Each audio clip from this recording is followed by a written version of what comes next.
the voice of the silence. Among Chinese mystical philosophers, attention is drawn to Lao Tzu of the 6th century BC and Zhuang Su of the 4th century BC, by the clearness of thought and unusual simplicity with which they express the most profound doctrines of idealism. In the sayings of Lao Tzu it states that, the Tao, which can be expressed in words, is not the eternal Tao. The name which can be uttered is not its eternal name. Tao eludes the sense of sight and is therefore called colorless. It eludes the sense of hearing and is therefore called soundless. It eludes the sense of touch and is therefore called incorporeal. These three qualities cannot be apprehended and hence they may be blended into unity.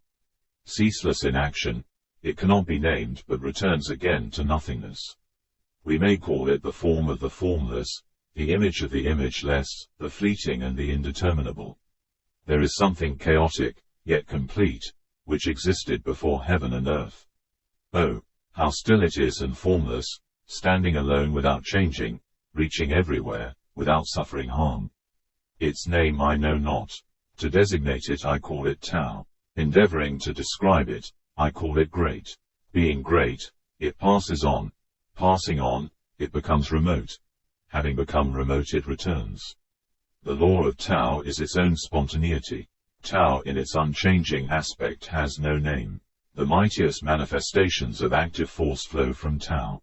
Tao as it exists in the world is like great rivers and seas which receive the streams from the valleys.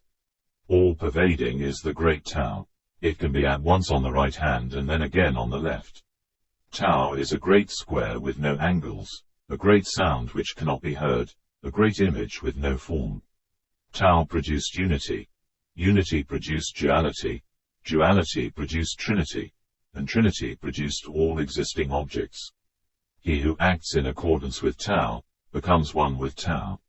All the world says that my Tao is great, but unlike other teachings. It is just because it is great that it appears unlike other teachings. If it had this likeness, long ago would its smallness have been known. The sage attends to the inner and not to the outer. He puts away the subjective and holds to the objective. The sage occupies himself with inaction, and conveys instruction without words. Who is there that can make muddy water clear? But if allowed to remain still it will gradually become clear of itself. Who is there that can secure a state of absolute repose? But let time go on, and the state of repose will gradually arise. Tao is eternally inactive, and yet it leaves nothing undone. The pursuit of book learning brings about daily increase, i.e., the increase of knowledge. The practice of Tao brings about daily loss, i.e., the loss of ignorance. Repeat the loss again and again, and you arrive at inaction. Practice inaction, and there is nothing which cannot be done. Practice inaction, occupy yourself with doing nothing. Leave all things to take their natural course, and do not interfere. All things in nature work silently.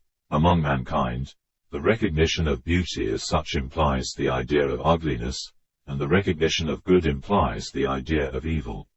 Cast off your holiness, rid yourself of sagacity, and the people will benefit 100-fold. Those who know do not speak. Those who speak do not know. He who acts, destroys. He who grasps, loses. Therefore the sage does not act, and so he does not destroy. He does not grasp, and so he does not lose. The soft overcomes the hard. The weak overcomes the strong. There is no one in the world but knows this truth, and no one who can put it into practice. A meditation of Zhuang Su. You cannot speak of ocean to a well frog, the creature of a narrower sphere. You cannot speak of ice to a summer insect, the creature of a season. You cannot speak of Tao to a pedagogue. His scope is too restricted.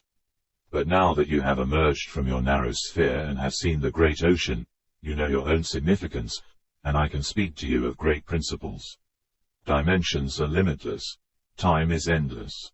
Conditions are not invariable. Terms are not final. There is nothing which is not objective. There is nothing which is not objective. But it is impossible to start from the subjective. Only from objective knowledge is it possible to proceed to subjective knowledge. When subjective and objective are both without their correlates, that is the very axis of Tao. Tao has its laws and its evidences. It is devoid both of action and of form. It may be obtained but cannot be seen. Spiritual beings draw their spirituality from Tao. To Tao no point in time is long ago. Tao cannot be existent. If it were existent, it could not be non-existent. The very name of Tao is only adapted for convenience sake. Predestination and chance are limited to material existences. How can they bear upon the infinite? Tao is something beyond material existences. It cannot be conveyed either by words or by silence. In that state which is neither speech nor silence, its transcendental nature may be apprehended.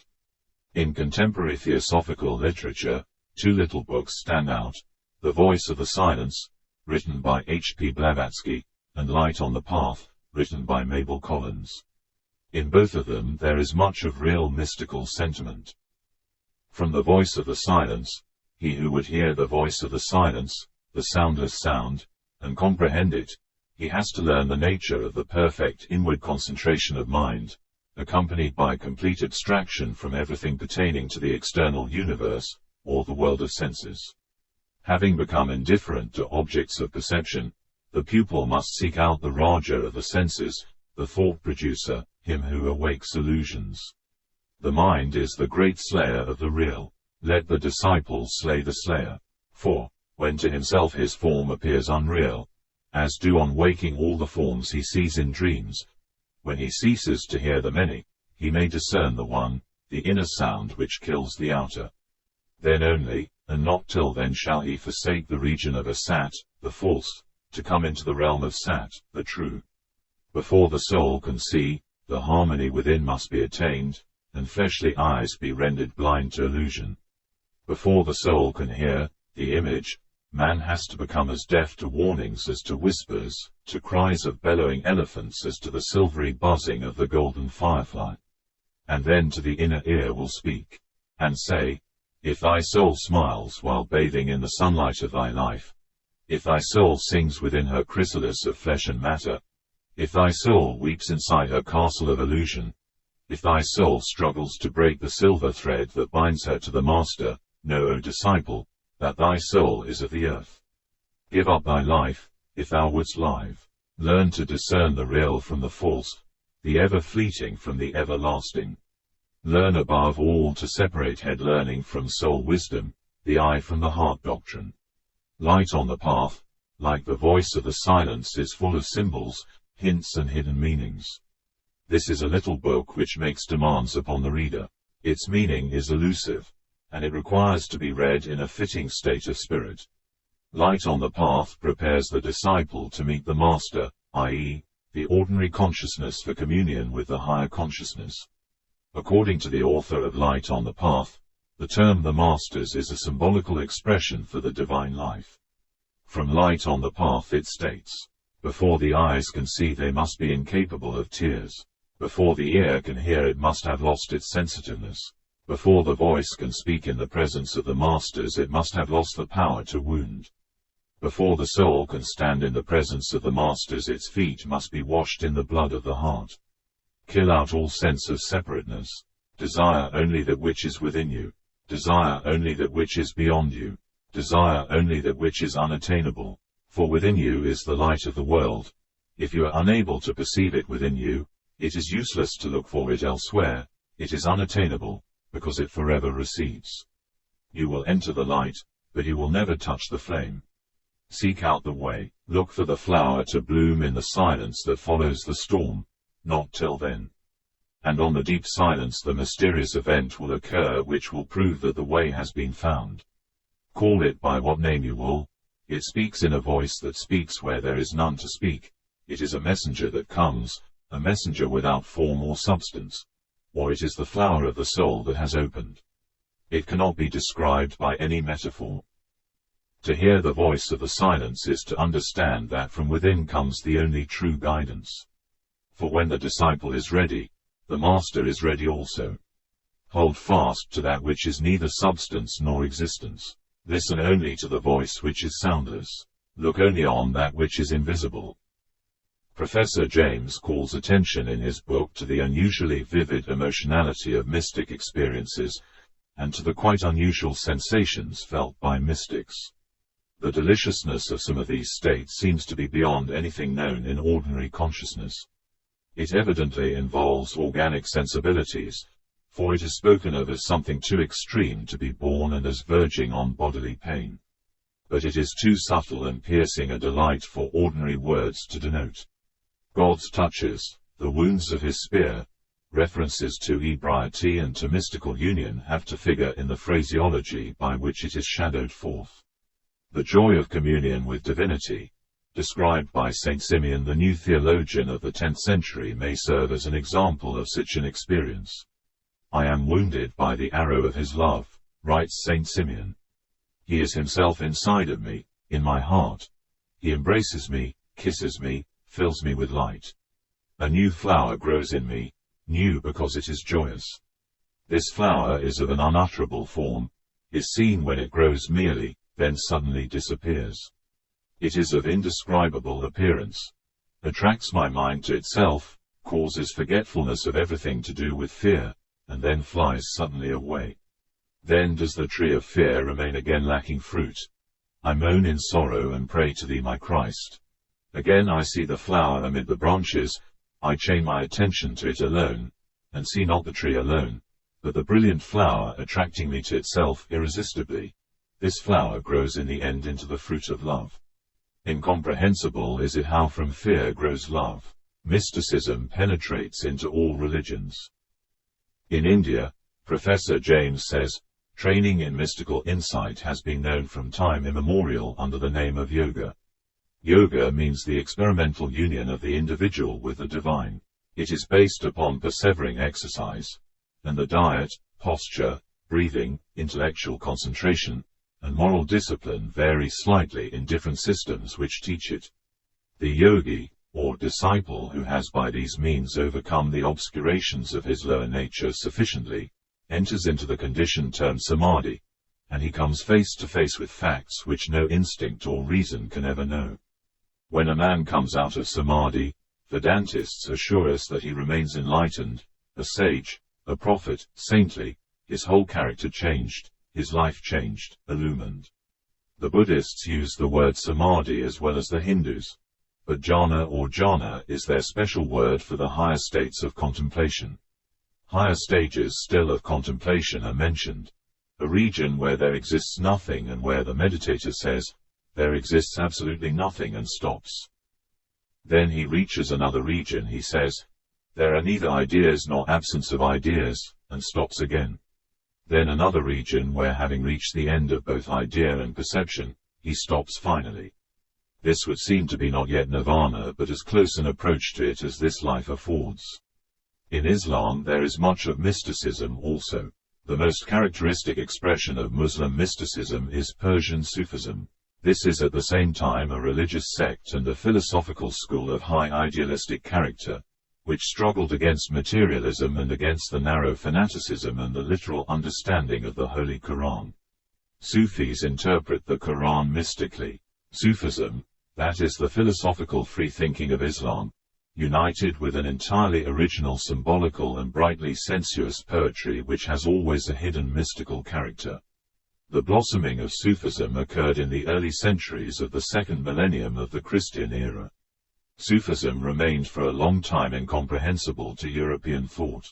From the point of view of Christian theology and Christian morality, the mixing up of sensuousness and religious ecstasy is incomprehensible, but in the Orient the two coexisted with perfect harmony. In a Christian world, the flesh has always been regarded as inimical to the spirit. In a Muslim world, the fleshly and sensuous was accepted as a symbol of spiritual things. The expression of philosophical and religious truths in the language of love was a widely disseminated custom throughout the Orient. These things are oriental flowers of eloquence. All allegories, all metaphors were taken from love. Muhammad fell in love with God, the Arabs say, desiring to convey the brightness of the religious ardor of Muhammad. Select for thyself a new wife every spring of the new year, because last year's calendar is no good, says the Persian poet and philosopher Sa'di. And in such curious form Sa'di expresses the thought that Ibsen puts in the mouth of Dr. Stockman: truths are not as many believe, like long-living Methuselahs. Under normal conditions, a truth may exist about 17 or 18 years, rarely longer.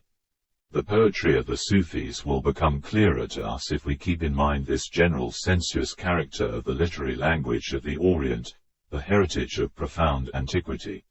A classic example of this ancient literature is the Song of Songs, Canticle of Canticles or Song of Solomon from the Ketuvim or writings. Many parts of the Bible, all ancient myths and stories, are distinguished by a sensuality of forms strange to us. The Persian mystical poet Sufis wrote about the love of God in expressions applicable to their beautiful women, says the translator of Jamie and other poets, Frederick Hadland Davis, in his book on Persian mystics, where he notes that because as they explained this to him, nobody can write in heavenly language and be understood. The idea of Sufism, Max Muller says, is a loving union of the soul with God. The Sufi holds that there is nothing in human language that can express the love between the soul and God as well as the love between man and woman, and that if he is to speak of the union between the two at all, he can only do so in the symbolic language of earthly love. When we read Sufi enraptured poetry, we must remember that Sufi poets use a number of expressions which have a recognized meaning in their language. Their sleep means meditation, perfume, hope of divine favor, kisses and embraces, the raptures of piety, wine means spiritual knowledge, etc. The flowers which a lover of God had gathered in his rose garden, and which he wished to give to his friends, so overpowered his mind by their fragrance that they fell out of his lap and withered, Sadi says. A poet desires to express by this, that the glory of ecstatic visions pales and fades away when it has to be put into human language, notes Max Muller in his texts on theosophy. Generally speaking, never and nowhere has poetry been so blended with mysticism as in Sufism. The Sufi poets frequently lived the strange lives of hermits, anchorites and wanderers, at the same time singing of love, the beauty of women, the aroma of roses and wine. Jalal Eddin describes as follows the communion of the soul with God. A loved one said to her lover to try him early one morning, "O such a one, son of such a one, I marvel whether you hold me more dear, or yourself. Tell me truly, O ardent lover." He answered, "I am so entirely absorbed in you, that I am full of you from head to foot. Of my own existence nothing but the man remains, in my being is nothing beside you, O object of my desire. Therefore I am thus lost in you, as a stone which has been changed into a pure ruby, is filled with the bright light of the sun." Reference Max Muller. In two well-known poems of Jamie from the 15th century, Salomon and Absol, the ascent of the soul, its purification and its union with God is represented in the most passionate forms. Salomon wa Absol, a poem in the Haftarang of Jamie, who lived from 1414 to 1492, was a Greek story translated into Arabic by Hunayn ibn Ishaq al-Abadi. Jamie turned it into a Persian poem in 1480 which became popular in Iran, Turkey and India. The story was of Prince Salomon and wet nurse Absol, who developed fondness for him which turned into romance. It developed a carnal desire in her towards the prince. The purification of the desire was necessary for Salomon to become king, so they burnt themselves in a pile of fire. Absol was burnt to ashes, but Salomon came out as pure gold from it. He then succeeded his father as monarch. Yusuf and Zuleika, also written by Jamie, described in the Quran, which gives a more detailed account than is found in Genesis, as the most beautiful of stories. The romance of Yusuf and Zuleika is a theme to which Eastern poets have constantly returned. Undoubtedly, in Jamie's version it finds its finest expression.